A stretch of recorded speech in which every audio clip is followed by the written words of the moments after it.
Traveling Natural. Long time no see again. I know, it's bad. Every video that's just gonna be my intro. I'm really busy. I have like 2 jobs now. I'm trying to save up to prepare for my next adventure. So if you read my blog, then you kind of already know where I'm going. I will be leaving in a couple weeks to go to Spain.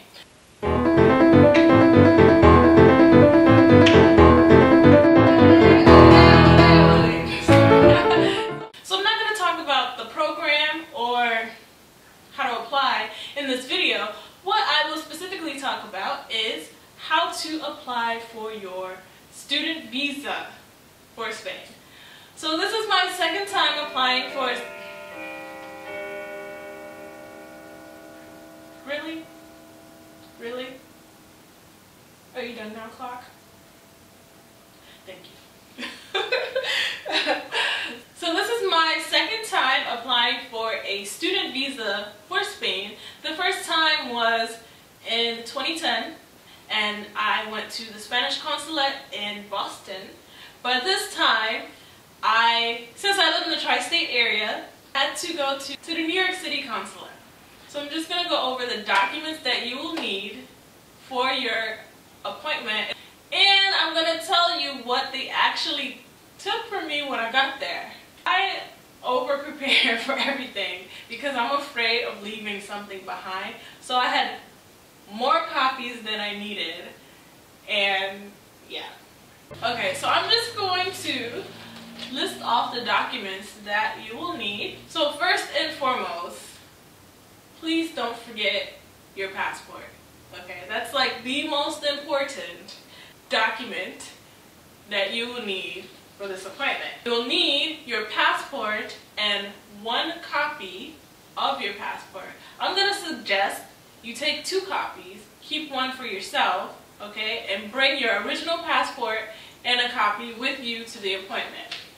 Then you will need is some identification from the state that you live in. So, for example, I brought my driver's license. If you have like a state ID or something with your address, your picture, and the state that you live in, from the state that you live in, that should be fine.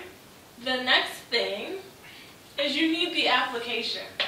Okay, so you need the application for a national visa, and the application form can be found online, but again, I'll put the link to the application on my blog, and I'll actually put it in the down bar. So you'll need 2 copies. The next thing you will need is the letter from the school or program, okay, that you've been accepted into.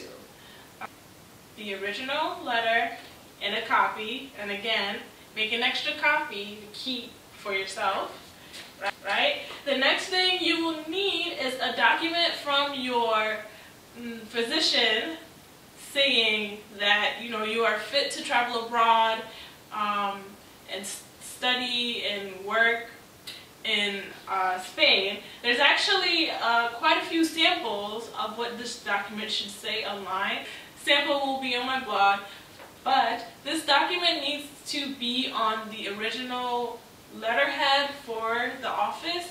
This document also needs to be notarized and apostilled. What am I talking about? Okay, so basically, once you get the document from your doctor's office, you need to get it notarized. Luckily enough, there was a notary in my doctor's office, and actually the notary and doctor should do this process together of signing and notarizing together. But yeah, that could be kind of difficult if there's no notary in your doctor's office. Get it notarized, and basically getting it notarized means that this is the certified copy of the document. This is a true and true copy. Whatever wording your notary uses, just make sure you get it notarized. Make sure the notary seal is on it. Make sure the notary signs it. My notary actually forgot to write her expiration date, so I had to go back and get. I had so much problems with this letter, you guys. It's crazy. But go to your doctor's office, get the letter on a letterhead, get it notarized, then take it to your apostille location. Now, that office is and should be for everyone located in the Secretary of State building in your state, or you can send it to DC. Next document that you need is a background check. You can get either a state or FBI background check, but that I think is specific for whatever consulate you go to. So I did an FBI background check because at the time I was kind of contemplating going back to Asia. So I did the FBI background check, which does take some time, so it is always recommended to just do the state check if you don't need the FBI background check. So the FBI background check I had to take and get notarized and apostilled.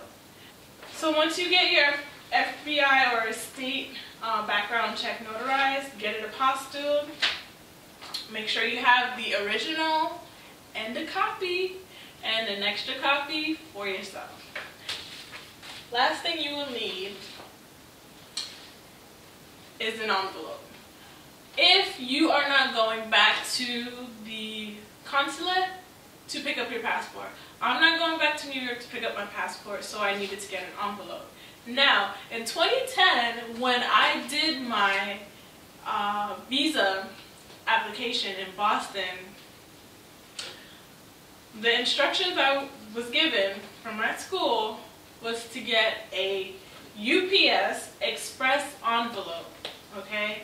In this envelope, I think it was like $25 or $27. And basically it's prepaid, self-addressed, so that I can drop it off with my application and they can just mail my passport back to me. It's already paid for. I ended up not needing this envelope. So mad because they were like, oh, you just come back, you can just come back and pick it up. What? So what am I going to do with this envelope now? So I've had this envelope ever since then, since April 2010, and can't do anything with it. Now this time, I emailed the New York consulate to make sure that I got the right envelope, because I was reading different things, and one site said get the UPS envelope, and something else said get the USPS, the United States Postal Service envelope. So I was like, oh, okay, let me make sure. I emailed them, they never responded, so I ended up getting the USPS envelope. When I got to the consulate, they didn't need it. They wanted a UPS envelope. And so I'm talking to the guy, I'm like, but I emailed and no one responded. So he kind of got a little, I don't know, worked up, like, oh, what do you want me to do? This the envelope that you need, like, but I wasn't even like mad or anything. I was just like, but I emailed and no one responded. But anyway, get confirmation from your consulate on what envelope you need, so you're not wasting money. So when I got to my appointment, I had to sign in, and then I sat down, and you basically wait for them to call your name. And it was really nice. It was on the 30th floor of the building location, so you got a nice view out of the city. I sat down literally for like 2 minutes and opened my envelope of stuff, and they called my name, so it was really quick. So I had a copy of everything that I just mentioned. So when I gave him all my documents, he said, oh, I think you have too much stuff. And I was like, really? So he looked through everything and he took what he needed and gave me back what he didn't need.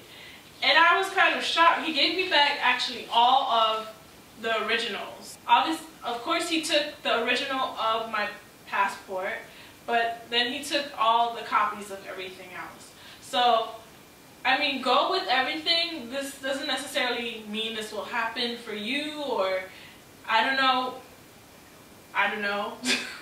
But just make sure you have your originals and copies. You also need for the New York consulate, a money order or a check to pay for the application fee. It's $160.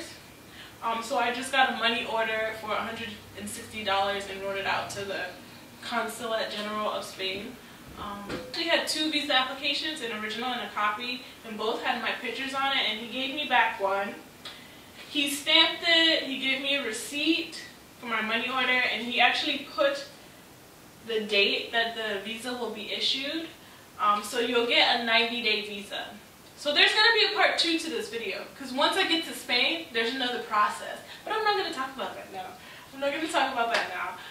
So I hope this was helpful. I didn't really see any other videos on here specifically speaking about this process for Spain. There's a wealth of videos for Korea.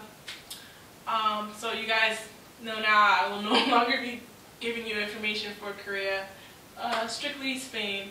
But I hope this was helpful. If you have any questions, please feel free to email me, travelingnatural@gmail.com, or leave a comment here. Okay, bye. See you guys.